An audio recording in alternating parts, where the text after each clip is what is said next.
হযরত মুহাম্মদ সাল্লাল্লাহু আলাইহি সাল্লাম ছিলেন সত্যবাদী ও ন্যায়পরায়ণতার এক উজ্জ্বল দৃষ্টান্ত। আজ আমরা জানব কাবা ঘরের পাথর স্থাপনের সেই বিখ্যাত ঘটনাটি। মক্কার কুরাইশরা যখন কাবা ঘরের সংস্কার করছিল, তখন হাজরে আসওয়াদ কালো পাথর তার জায়গা থেকে সরিয়ে নেওয়া হয়।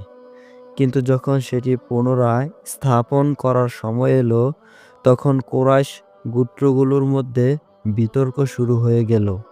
প্রতিটি গোত্রই চাচ্ছিল এই পবিত্র পাথর স্থাপনের সম্মান তারাই পাক। এতে বড় ধরনের সাংঘাতিক আশঙ্কা দেখা দিল।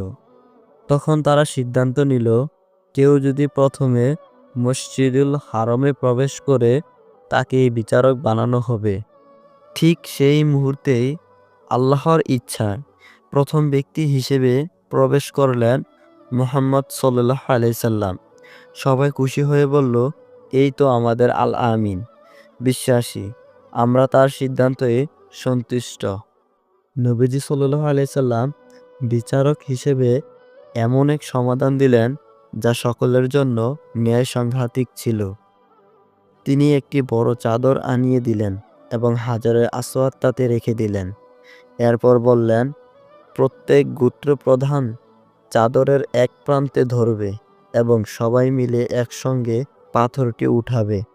এভাবেই নবীজি সাল্লাল্লাহু আলাইহি সাল্লাম একটি মাত্র সিদ্ধান্তের মাধ্যমে একটি বড় সমস্যার সমাধান এড়ালেন এবং সবাইকে একতাবাদ করলেন। পরে তিনি নিজ হাতে হাজরের আসওয়াদ তার স্থানে স্থাপন করলেন।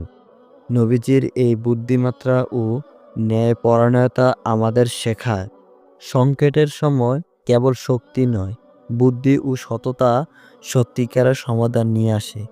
বন্ধুরা, ভিডিওটি কেমন লেগেছে অবশ্যই কমেন্ট করে জানাবেন।